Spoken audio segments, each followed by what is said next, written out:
नमस्कार, मैं अनीता चौधरी और आप सभी का स्वागत है। देखिए, आज उन इनसाइड स्टोरी पे हम बात करने जा रहे हैं जिसकी चर्चा आज बिल्कुल नहीं हो रही है, लेकिन ये चर्चा कितना ज़रूरी है, इस जब हमारी बातचीत को आप सुनेंगे तो आप समझ पाएंगे। तहव्वुर राना भारत आ चुका है, 18 दिन के रिमांड पे हैं, 3 दिन उसके रिमांड को बीत चुके हैं। एनआईए पूछताछ कर रही है, क्या कुछ तहव्वुर राना उगल रहा है, ये किसी को नहीं पता है, लेकिन कई सवाल हैं जिसके जवाब आज पूरा भारत तहव्वुर राना के इस गिरफ्तारी के बाद जानना चाहता है।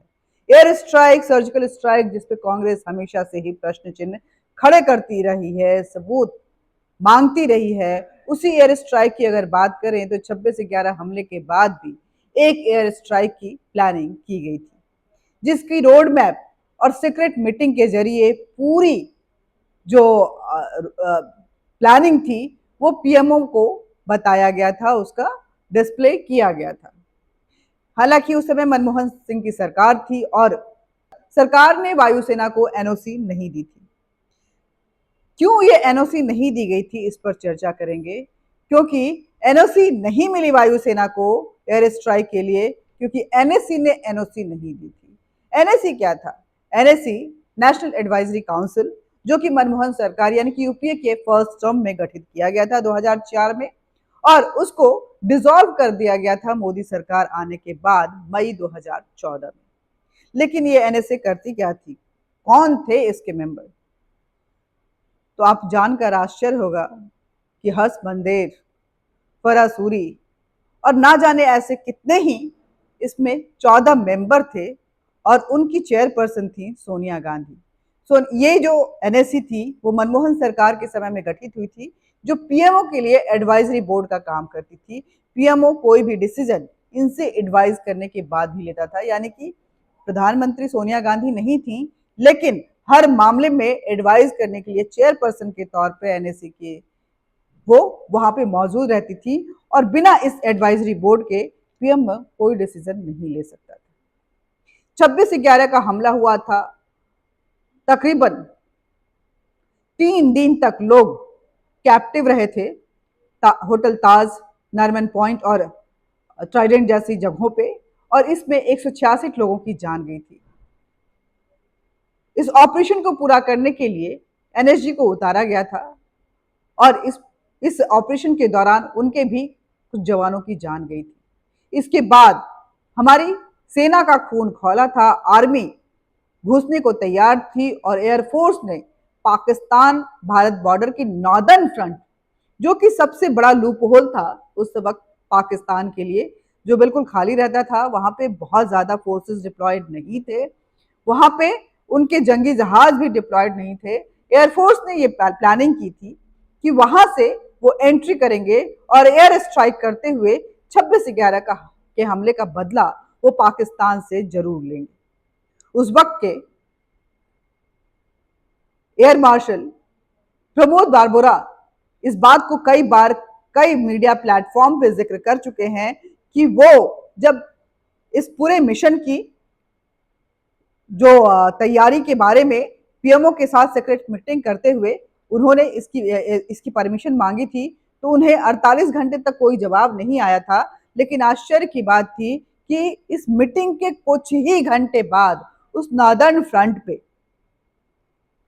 पाकिस्तान ने अपने सभी जंगी जहाज उतार दिए थे, और स्पेशल टास्क फोर्स, जो कि पाकिस्तान आर्मी की जो कमांडो टास्क फोर्स है, उसको वहां डिप्लॉय कर दिया गया था। ये साफ बता रहा था कि कोई तो था जो भारत के सभी सीक्रेट प्लान पाकिस्तान तक पहुंचा रहा था। आखिर वो कौन था? महाराष्ट्र के पूर्व मुख्यमंत्री पृथ्वीराज चौहान तहव्वुर राना के आने के बाद उन्होंने ये अपील की है कि तहव्वुर राना को एक अच्छा एडवोकेट मिलना चाहिए जो उसके केस को लड़ सके। ये हमदर्दी जो है तहव्वुर राना से, ये कहीं ना कहीं कांग्रेस की मंशा पे सवाल खड़ा कर रहा है। क्योंकि आपको बता दें कि तहव्वुर राना जब पकड़ा गया था और अमेरिकी जेल में वो बंद किया गया था, तो अमेरिकी जेल ने जब उसे 2011-12 में रिहा किया था, तो उस वक्त ये कहते हुए रिहा किया था कि तहव्वुर राना के खिलाफ भारत की तरफ से कुछ भी पर्याप्त सबूत नहीं दिए गए हैं। इस बात का जिक्र बराक ओबामा अमेरिका के पूर्व राष्ट्रपति अपने एक किताब में भी कर चुके हैं कि तहव्वुर राना को रिहा करना उनकी मजबूरी थी, क्योंकि मनमोहन सरकार की तरफ से कुछ भी ऐसी कोशिश नहीं की गई थी कि ताकि तहव्वुर राना को जेल में बंद रखा जा सके। हालांकि हेडली को उन्होंने जेल में ही बंद रखा था, और जब नरेंद्र मोदी की सरकार आई तो एक बार फिर इस केस को ओपन किया गया। उनके बार बार मीटिंग्स के बाद हेडली से पूछताछ की इजाजत अमेरिका ने भारत को दी थी। एनआईए ने वहां जाकर पूछताछ की थी, और उस पूछताछ के बिना पे जो सबूत आए थे उसको देखते हुए उन्होंने अमेरिकी कोर्ट में फिर से अपील की थी। ये 2016 की बात है। 2019 में भारत ने उसके प्रत्यार्पण के लिए, एक्स्ट्राडिशन के लिए अपील की थी, और ट्रंप की दूसरी सरकार बनने के बाद जो पहली मीटिंग ट्रंप और मोदी के बीच में हुई उसमें यह डिक्लेयर कर दिया गया कि तहव्वुर राना भारत को सौंप दिया जाएगा। ट्रंप ने यहां तक कहा कि तहव्वुर राना बहुत ही खूंखार आतंकवादी है। हालांकि इस गिरफ्तारी के बाद पाकिस्तान ने तहव्वुर राना से अपना पल्ला झाड़ दिया था और कहा था कि तहव्वुर राना का पाकिस्तान से कोई लेना देना नहीं है। वो कई सालों से पाकिस्तान नहीं आया है, वो कनाडा का नागरिक है। लेकिन यहाँ पे ये गौर करने वाली बात है कि तहव्वुर राना पाकिस्तान की आर्मी में अपनी सेवा दे चुका है, और उसके बाद वो वीआरएस लेकर के कनाडा आया था और कनाडा में उसने अपनी सिटीजनशिप ली थी। खैर, ये तहव्वुर राना की बात है। बात फिर से करते हैं एनएससी। क्या करती थी एनएससी? ये नेशनल एडवाइजरी काउंसिल जो थी वो किस तरह से काम करती थी, क्यों इतनी दखल अंदाजी थी इस एडवाइजरी काउंसिल की पीएमओ में, और क्यों इसकी इतनी जरूरत थी? तो जब इन सवालों के पीछे आप जाएंगे तो पाएंगे कि इस तरह की एडवाइजरी न तब से पहले कभी थी और ना उसके बाद कभी हुई। ये एडवाइजरी काउंसिल यूपीए 1 के समय में जब मनमोहन सिंह की सरकार बनी राजीव गांधी की मौत के बाद, तो ये एडवाइजरी काउंसिल की जरूरत पड़ी, क्योंकि सोनिया गांधी प्रधानमंत्री नहीं बन सकती थी, और लेकिन पीएमओ में उसका दखल अंदाजी बहुत जरूरी था। पीएमओ उनके इशारों पे चल रहा था। ऐसे में किस तरह से उनके डिसीजन मेकिंग बॉडी को सस्टेन किया जाए पीएमओ में, इसके लिए एक एडवाइजरी काउंसिल बनाई गई थी। 14 मेंबर्स की एडवाइजरी काउंसिल थी, जिसमें सोनिया गांधी ने उनको उनका चेयरमैन अपॉइंट किया गया था। और जब ये डिस्प्ले हुआ था तो प्रमोद बारबोरा की अगर माने तो सोनिया गांधी भी, क्योंकि एडवाइजरी काउंसिल का कोई ना कोई मेंबर के बिना ये नहीं पॉसिबल हो सकता था, मनमोहन सिंह की सरकार कोई डिसीजन नहीं ले सकती थी, तो मौजूद थी। तो आखिर कौन था वो? सभी एजेंसियां भी मौजूद थी, और दुग्गल और दुल्लत की दोस्ती कौन नहीं जानता है। उस समय में रॉ चीफ जो थे उनके नाम हम सभी जानते हैं कि कौन थे। तो ऐसा वो कौन सा व्यक्ति है जो नॉर्दर्न फ्रंट पर जो भारत एयर स्ट्राइक करने वाला था उसकी सीक्रेट प्लानिंग वो पाकिस्तान को कुछ ही घंटों में मिल जाता है। वो देश का वो गद्दार कौन था जो 26/11 के हमले की बदला लेने के लिए रोक रहा था? पहली बात। दूसरी बात कि नॉर्दर्न फ्रंट पर कुछ ही घंटों के बाद जब पाकिस्तान की आर्मी ने अपने सभी जंगी जहाज और स्पेशल फोर्स को तैनात कर दिया, उसके बाद भी पीएमओ से एयरफोर्स के उस प्लानिंग को एनओसी यानी कि हरी झंडी क्यों नहीं मिली थी? इस सीक्रेट प्लानिंग में एनएसी की क्या जरूरत थी उसको बैठने की? ये सभी सवाल हैं, और इन सवालों के जवाब इसलिए बेहद जरूरी हो जाते हैं क्योंकि 26/11 का जब हमला हुआ था तो सभी 10 आतंकवादी जो पाकिस्तान के रास्ते भारत आए थे उनके हाथों में कलावा यानी कि वो रोल मोली थी, जिसे हिंदू अपने हाथों में बांधते हैं, और उन मोली को देखते हुए, उन कलावा को सबूत बनाते हुए उस वक्त के गृह मंत्री पी चिदम्बरम भगवा आतंकवाद की बात कर रहे थे, वो हिंदू आतंकवाद की बात कर रहे थे, और इसके सीधे तार 26/11 के वो आरएसएस से जोड़ रहे थे। जिसके इस हमले के इस बात को इस तरह से भी समझ सकते हैं कि हमले के ठीक 11 दिन बाद अजीज बर्नी की एक किताब आती है जिसमें भगवा आतंकवाद की बात कही जाती है और 26/11 के हमले का भी जिक्र होता है। आखिर 11 दिन के अंदर में ऐसी कौन सी इंफॉर्मेशन अजीज बर्नी के पास आ जाती है कि उस बिना पे वो किताब लिख देते हैं, यानी कि प्लानिंग पहले से थी। और इस किताब का विमोचन दिग्विजय सिंह करते हैं, और इसका हवाला देते हुए वो बताते हैं, किताब का हवाला देते हुए, कि भगवा आतंकवाद जैसी भी कोई चीज होती है जिस पर टॉस करते हैं पी चिदम्बरम, और पी चिदम्बरम हर जगह घूम घूम के, उनकी फाइलों में भी रजिस्टर है हिंदू आतंकवाद, भगवा आतंकवाद को वो सैफरन टेररिज्म की बात वो अपने पीएमओ के फाइल में भी कर रहे थे, जिसका खुलासा खुद उस समय के ज्वाइंट सेक्रेटरी वीआरएस मनी ने की है। ये सबके तार जुड़े हुए हैं।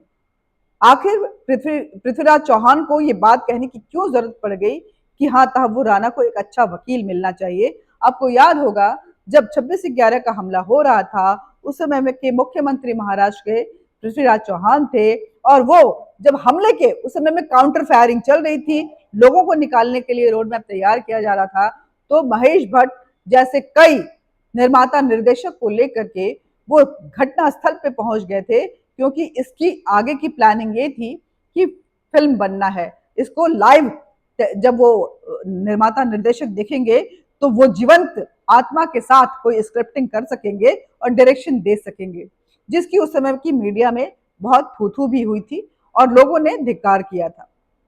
हालांकि ये सभी जो तार हैं आपस में जुड़े हुए हैं, जब हम जोड़ते हैं तो देखते हैं भारत 35 डॉलर पाकिस्तान को 26/11 के हमले को लेकर के दे चुका है।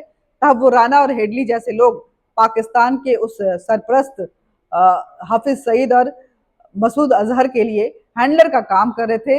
आईएसआई सीधे सीधे इन लोगों को डायरेक्शन दे रही थी, और ऐसे में कुछ मीडिया हाउसेस और कुछ हाई प्रोफाइल लोगों के साथ मिलकर पाकिस्तान सारे इंफॉर्मेशन गेन कर रहा था, क्योंकि हेडली के दोस्ती महेश भट्ट के बेटे राहुल भट्ट से बहुत पुख्ता थे, इसके पूरे सबूत सामने आ चुके थे। राहुल भट्ट के माध्यम से वो हाई प्रोफाइल पार्टियों में जाता था, लोगों से अपने संबंध बनाता था, तहव्वुर राना भी साथ में जाता था, और उस संबंध बनाने की प्रक्रिया में वो लोगों से बातचीत करके जो भी गैदर्ड इंफॉर्मेशन कलेक्ट होता था वो हाफिज सईद आईएसआई को ट्रांसफर करता था। लेकिन पाकिस्तान के उस एजेंट, उस तहव्वुर राना, उस हैंडलर के लिए आज इतनी ज्यादा सिंपैथी है कि पृथ्वीराज चौहान जहां वकील की बात कर रहे हैं, वहीं कन्हैया कुमार 15 लाख, तहव्वुर राना तो आ गया लेकिन 15 लाख कब आएगा उसकी बात कर रहे हैं। प्रमोद तिवारी कांग्रेस नेता जो हैं वो ये कह रहे हैं कि तहव्वुर राना को लाने में सरकार ने इतनी देर क्यों कर दी, क्योंकि ये मोदी सरकार जो है वो आतंकवाद के खिलाफ लचर रवैया अपनाती है, और इस पूरे लाने का श्रेय कपिल सिब्बल कांग्रेस के ऊपर उसका श्रेय दे रहे हैं। उनका कहना है कि एनआईए का गठन कांग्रेस के समय में हुआ था, इसीलिए इसका पूरा श्रेय कांग्रेस को जाता है। आप समझ सकते हैं कि कितने लूप होल से गुजरा था ये 26/11 का हमला, जिसमें 166 लोगों ने अपनी जानें गंवा दी थी। न जाने कितने ही घर उजड़ गए, कितनों के बेटे इस हमले में मारे गए, कितने बाप जो हैं वो अपने बेटों को खो चुके थे, कितने बेटों के सर के ऊपर से उनके पिता का साया उठ चुका था, माँ लथपथ उस रेलवे स्टेशन पे जमीन पे पड़ी हुई थी, कितनी महिलाओं ने अपनी जान गंवा दी थी, घर के घर उजड़ गए। लेकिन इन सभी से बेखबर उस समय की सरकार को ये जरूरत नहीं महसूस हुई थी कि हाँ, हमें भी जवाबी कार्रवाई करनी चाहिए और पाकिस्तान को मजे चखाने चाहिए। जय हिंद।